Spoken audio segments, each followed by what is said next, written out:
the online business segment. Today we're looking at scaling your online clothing business.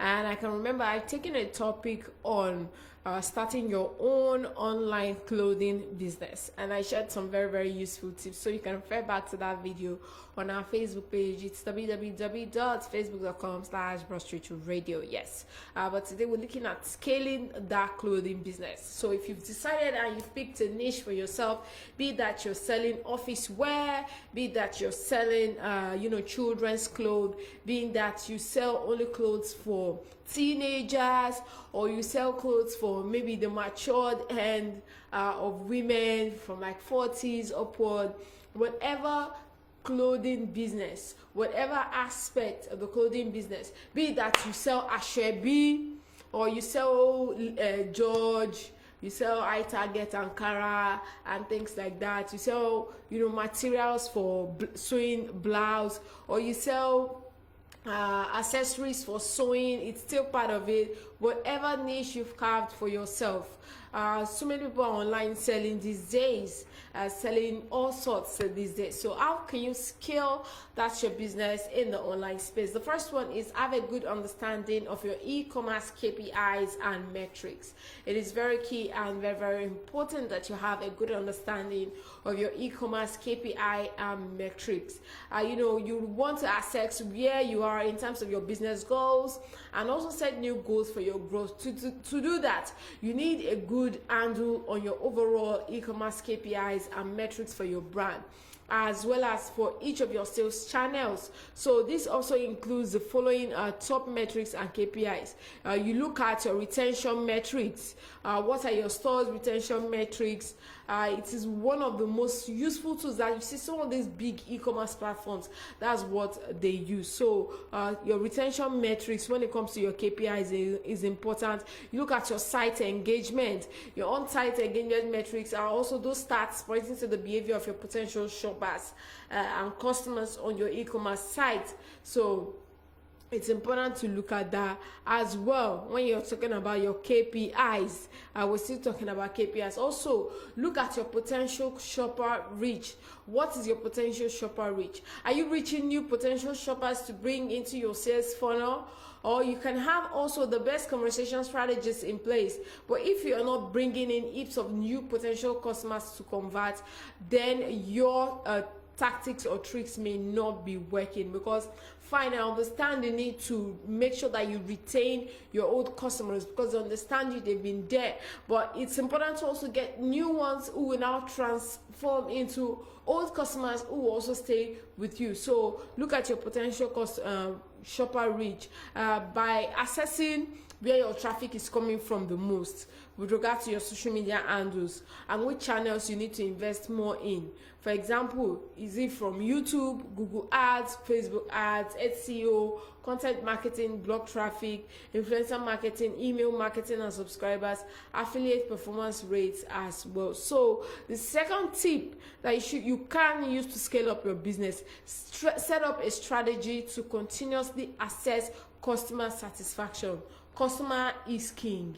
Customer is king. I don't know any other new tricks or terms that people use to try to tell you that the narrative has changed. No, you open that business to provide goods and to provide services to meet a need. You're not going to use them all up yourself. So it's important to set up a strategy to continuously assess customer satisfaction. That is, if you're looking to scaling your clothing business. One of the key elements of growing a successful clothing e-commerce business is having a strategy that continuously assesses your customer satisfaction and your market pains and needs as well. Your customers are a great source for feedback on how your business is running, on how some of your services are. Yes. However, the pain is that your potential shopper that have your competitors that's your competitors aren't answering, shine a light on market gaps you could be capitalizing on. That is when your customers tell you, oh, this and that. Those could be a gap that you could fill in. Or you might even identify those gaps yourself. Yes, you might identify them yourself. Look at what your competitors are doing differently. It will help you serve your customers better. Look at new product categories, different marketing messaging, or SEO search loopholes. What are the mistakes that you're making in this aspect that could help you grow your business? Also, so how do you set up a system to monitor your customers and competitors?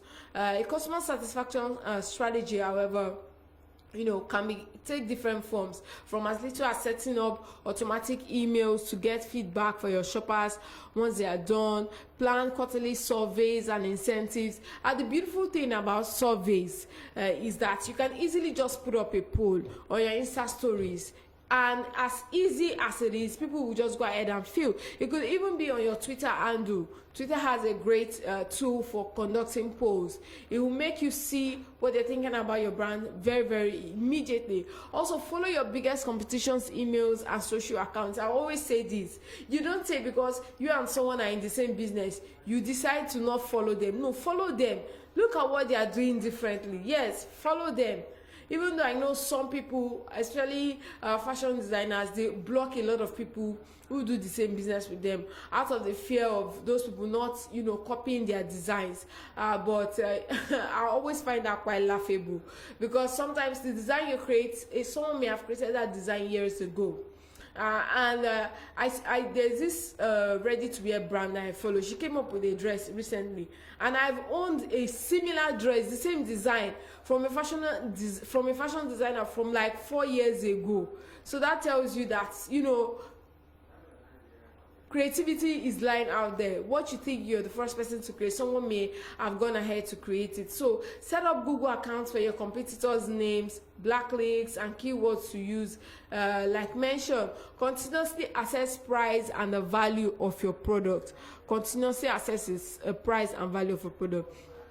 Then the next tip to scaling your business is to spy on your competitors. Yes, spying on your competitors, but spying does not mean going there to leave disparaging comments or going there to condemn their work. No, follow them, be on their page, look at what they are doing differently.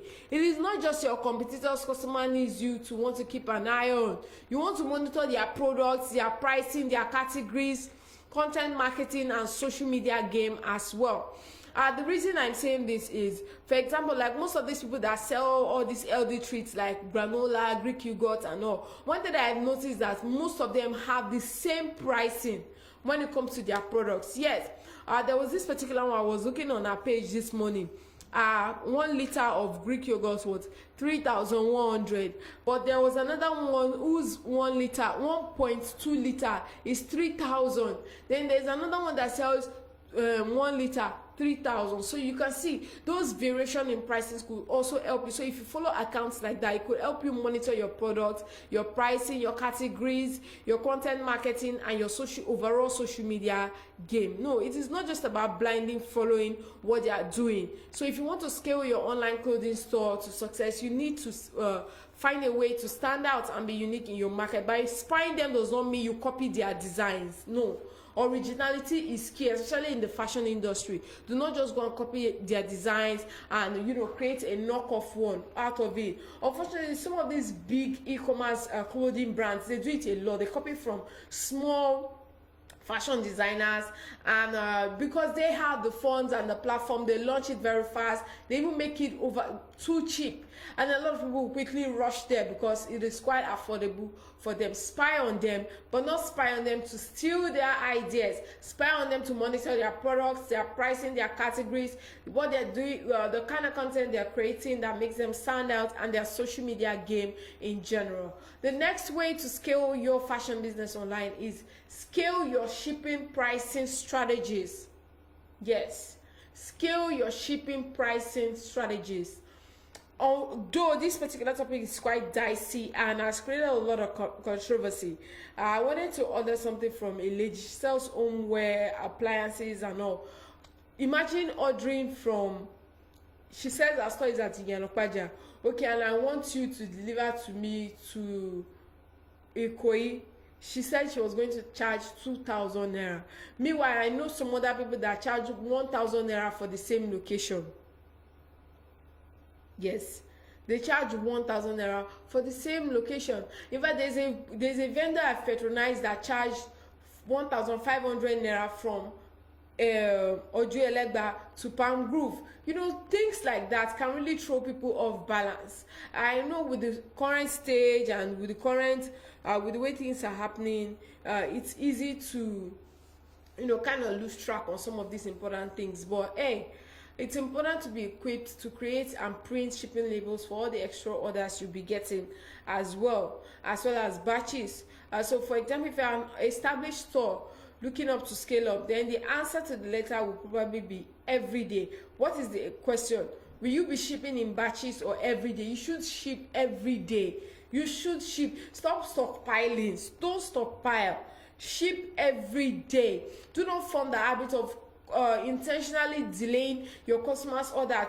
Honestly, it will never make sense to me, and I don't know why they do this, why some brands do this. You're there, you're doing nothing. When people place their order, if you have the means, ship it out immediately. It gives room for other orders. Also, it gives you time to properly plan things in store and not mix up people's order.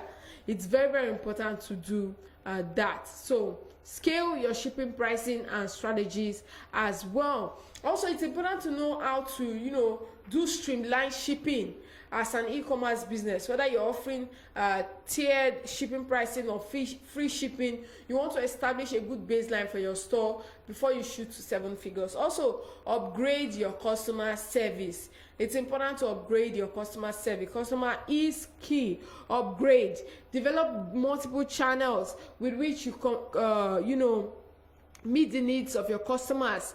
Do not just have one means through which you can reach them if you're looking to scale your business. And also always reply your messages promptly. Do not be that vendor that when they send you a message at 7 a.m. you reply at 7 p.m. It really does not make sense to me. Then why are you online? Why are you operating your business in the digital space? A quick rundown of some of the ways that you can scale your fashion business. First, have a good understanding of your e-commerce KPIs and metrics. Yes, from site engagement, from, you know, site engagement to potential shopper reach.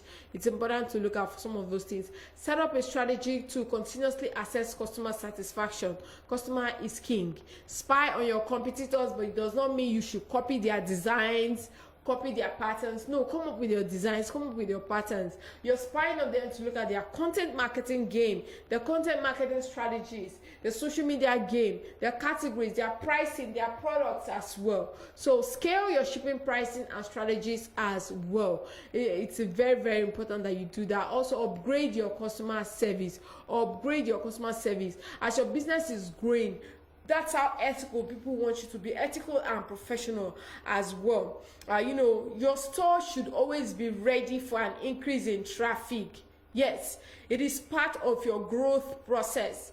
Be ready for an increase in traffic. So to scale your ways to bigger leads, one email address is not just going to cut it. Have multiple channels of communications through which your customers can reach you easily. So that's a quick rundown of the ways through which you can scale your online business. And I hope that we'll try to implement some of these things. Even if you don't own a fashion business, whatever business it is, so you can apply some of these general tips to the day-to-day running of your online business. More music for you is still your number one business radio.